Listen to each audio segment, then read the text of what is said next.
Dear friends, ये video मैं certificate of origin ये टॉपिक पे बनाने जा रहा हूँ, जिसका शॉर्ट फॉर्म है COO। तो क्या है सर्टिफिकेट ऑफ ओरिजिन डॉक्यूमेंट? कहाँ पे यूज होता है? क्या इसका पर्पज है? यूटिलिटी क्या है?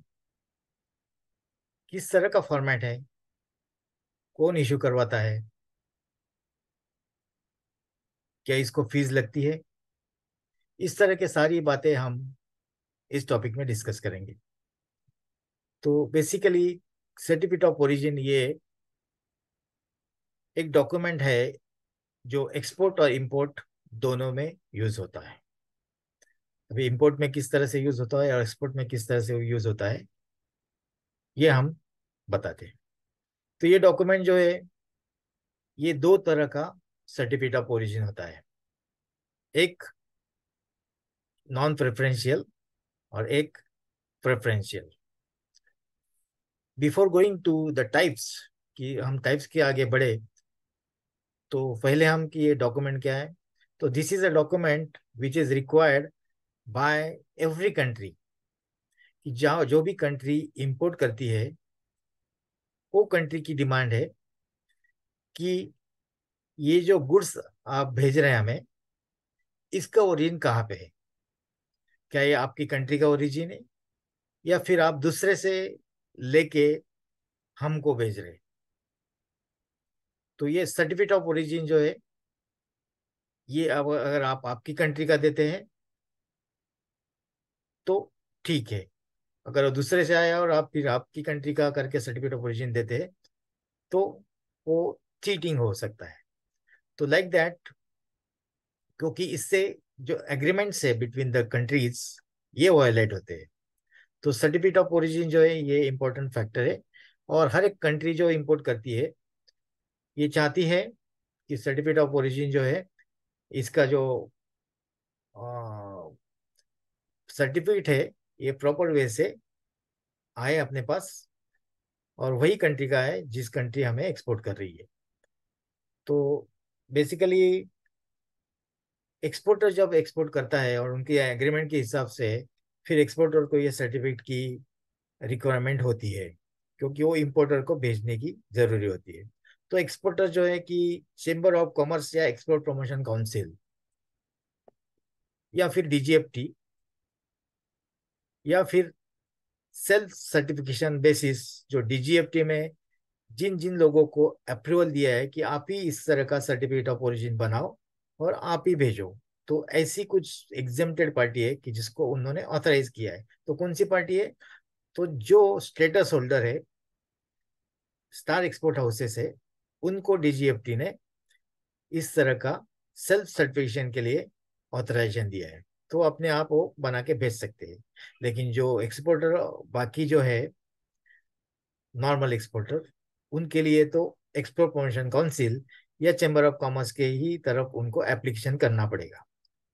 तो उनको चैम्बर ऑफ कॉमर्स की तरफ एप्लीकेशन करना पड़ता है, और फिर वो उसके साथ कमर्शियल इनवॉइस, पैकिंग लिस्ट और उनका आई कोड, इस तरह के डॉक्यूमेंट लगा के उनको अप्लाई करना पड़ता है, along with the copies of 9 copies of certificate of origin. तो सर्टिफिकेट ऑफ ओरिजिन भी उनको बनाना है, उसके साथ अटैच करना है एप्लीकेशन के साथ। उसमें उसकी जो फीस लगने वाली वो भी भरनी है, और फिर वो सबमिट करना है।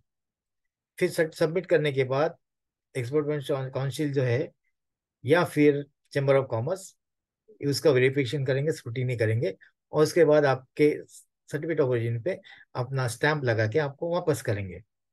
तो ये process basically issuance of certificate of origin होती है। तो सर्टिफिकेट ऑफ ओरिजिन जैसे ही आप आपको अप्लाई करते हैं, तो दो तरह के उसके पर्पस होते हैं। एक तो ये सर्टिफिकेट ऑफ ओरिजिन डॉक्यूमेंट जो है, ये कंट्री के लिए इम्पोर्टेंट है कि कौन सी कंट्री से हम इसे इंपोर्ट कर रहे हैं। और एक कि इसमें कस्टम के पर्पस के लिए भी एक इम्पोर्टेंट होता है, कि कस्टम भी इसका स्क्रूटिनी करता है कि सर्टिफिकेट ऑफ ओरिजिन जो है कहाँ से आया। और एक्सपोर्टर के लिए, जो इंपोर्टर के लिए, इसका दो तरह का फायदा होता है कि जो जैसे कि मैंने बताया कि दो, प्रेफरेंशियल एंड नॉन प्रेफरेंशियल। तो प्रेफरेंशियल सर्टिफिकेट ऑफ ओरिजिन जो रहता है, इसमें कंसेशनल रेट ऑफ ड्यूटी का प्रावधान रहता है। तो जो भी नॉर्मली दो कंट्री में जो अगर एग्रीमेंट हुआ है, बायलैटरल, यूनिलैटरल, मल्टीलैटरल ट्रीटीज हुई है, तो वो ट्रीटी का जो है कि इफेक्ट उनके इंपोर्ट और एक्सपोर्ट ट्रांजैक्शंस पे होता है, उसकी ही ट्रीटी रहती है। कंसेशनल रेट ऑफ ड्यूटी पे वो सर्टेन कमोडिटी आप, मतलब 30 तक का है या 10 तक का है, तो हमें 5 तक का आपको लगाना पड़ेगा। 20 तक का है आपका कस्टम रेट्स, तो आपको हमें इंपोर्ट जब हमको आप एक्सपोर्ट करेंगे तो उसका जो है हमें प्रेफरेंशियल सर्टिफिकेट हमें देना पड़ेगा। तो फिर जब हम सर्टिफिकेट ऑफ ओरिजिन इस तरह का देते हैं प्रेफरेंशियल, तो जो इंपोर्टिंग कंट्री है उसको उसका बेनिफिट हो जाता है कंसेशनल रेट का। तो concessional rate is very important कि वो उसको कंसेशन रेट में इंपोर्ट ड्यूटी का बेनिफिट होता है। लेकिन नॉन प्रेफरेंशियल में क्या है कि इट्स नॉर्मल, उसको कंसेशन नहीं मिलता। लेकिन कहाँ से आया है, ये कस्टमर को भी चाहिए, बायर को भी चाहिए, और कस्टम पर्पस के लिए भी चाहिए। तो दोनों एंड में जो है कि एक्सपोर्ट के एंड में और इंपोर्ट के एंड में कस्टम्स वाले इसका स्क्रूटिनी करते हैं, उस बेसिस पे कस्टम्स क्लियरेंस उसका होता है। या फिर आपको पूरा साल भर लगने वाला है, तो आपको मेंबरशिप लेनी पड़ेगी सर्टिफिकेट एक्सपोर्ट प्रमोशन काउंसिल या फिर चेंबर ऑफ कॉमर्स की, और एक इंडिमनिटी बॉन्ड देना पड़ेगा। वो बेसिस पे आपको ऑन कंटिन्यूस बेसिस आप जब भी सबमिट करेंगे उन पे वो आपको मेंबरशिप नंबर देंगे। और फिर आपको कंटिन्यूस बेसिस पे आप जब भी आपका एक्सपोर्ट होते जाएगा तब तक आपको सर्टिफिकेट ऑफ ओरिजिन जो भी आपको प्रेफरेंशियल चाहिए या नॉन प्रेफरेंशियल, ये आपको मिलते जाएंगे। तो ये process actually certificate of origin की जो है कि ये ट्रेड में पॉपुलर है। तो इसके अलावा सर्टिफिकेट ऑफ ओरिजिन जो है कि कौन से किस तरह के ट्रीटीज अवेलेबल है इंडिया और अदर कंट्रीज में, जो भी इस तरह के सर्टिफिकेट दिए जाते हैं उनके अलग अलग नाम से। तो हम अगर देखेंगे कि एक सर्टिफिकेट जो है कि ये डेवलपिंग कंट्री जो है, डेवलप कंट्री को इस तरह का देता है, मतलब डेवलपिंग कंट्रीज जो है उनके बेनिफिट के लिए डेवलप डेवलप कंट्री जो है ये सर्टिफिकेट देता है। उसको जीएसपी बोलते हैं, generalize system of preferences, GSP COO. तो ये जनरली ब्रिटिश वगैरह जो है जब हम ब्रिटेन से जब हम यहाँ पे इंपोर्ट करते हैं या यूरोपियन कंट्री से, तो जीएसपी जो है कि ये हमें प्रेफरेंशियल ड्यूटी से इंपोर्ट करने की प्रावधान देता है डेवलप कंट्री से डेवलपिंग कंट्री को जब इंपोर्ट करते हैं। तो this is a GSP certificate. दूसरा जीएसटीपी सर्टिफिकेट, मतलब generally system of trade preferences. ये कंसेशन जो है जनरली 12 कंट्री के बीच में है, जो भी डेवलपिंग कंट्रीज है। और ये एग्रीमेंट ट्रीटी हुआ है। तो जीएसटीपी जो भी डेवलपिंग 12 डेवलपिंग कंट्री उनके अंदर जो भी ट्रेड चलता है उसके लिए इंपोर्ट का कंसेशनल रेट ऑफ ड्यूटी जो है, जो भी इंटरनली अगर वो इंपोर्ट करते हैं तो उसके लिए हो जाता है। तीसरा जो है सार्क कंट्रीज, सार्क कंट्री का सार्क सीओ जो है, ये भी आपको टेरिफ कंसेशन दिलाता है। सार्क कंट्री पूरे जो 7 उसके मेंबर्स है, तो इस तरह का 7 मेंबर्स को प्रेफरेंशियल का बेनिफिट मिलता है। ये सारे रीजनल ट्रेड एग्रीमेंट से, बायलैटरल या मल्टीलैटरल ट्रेड एग्रीमेंट से, तो इस तरह के रीजनल ट्रेड एग्रीमेंट्स का बेनिफिट आपको प्रेफरेंशियल सर्टिफिकेट ऑफ ओरिजिन में मिलता है। बाद में एशिया पैसिफिक ट्रेड एग्रीमेंट है, जो एपीटीए, अपटा सीओ करके, जो भी एशियन कंट्रीज इसके मेंबर्स है एशिया पैसिफिक, उनको ये बेनिफिट होता है। इसके अलावा दूसरे और इंडिया श्रीलंका है, इंडिया थाईलैंड है, इंडिया मलेशिया, इंडिया कोरिया, इस तरह के एग्रीमेंट्स उनमें भी हुए हैं, आपटा के अंदर है या फिर दूसरे एशिया पैसिफिक ट्रेड एग्रीमेंट्स के इसमें है। आ, तो ये बेनिफिट जो है कि इस सारे कंट्रीज को भी मिल जाता है, मतलब Thailand, Sri Lanka, Malaysia, Korea, Japan, इन लोगों को आपटा का बेनिफिट मिलता है। इसके अलावा और Asian trade India trade agreement है, जिसमें जो भी कंट्रीज का उसके मेंबर्स है, उन लोगों को भी इसका, इस तरह का प्रेफरेंशियल ट्रेड एग्रीमेंट्स का और सीओ का बेनिफिट जो है कि मिल जाता है।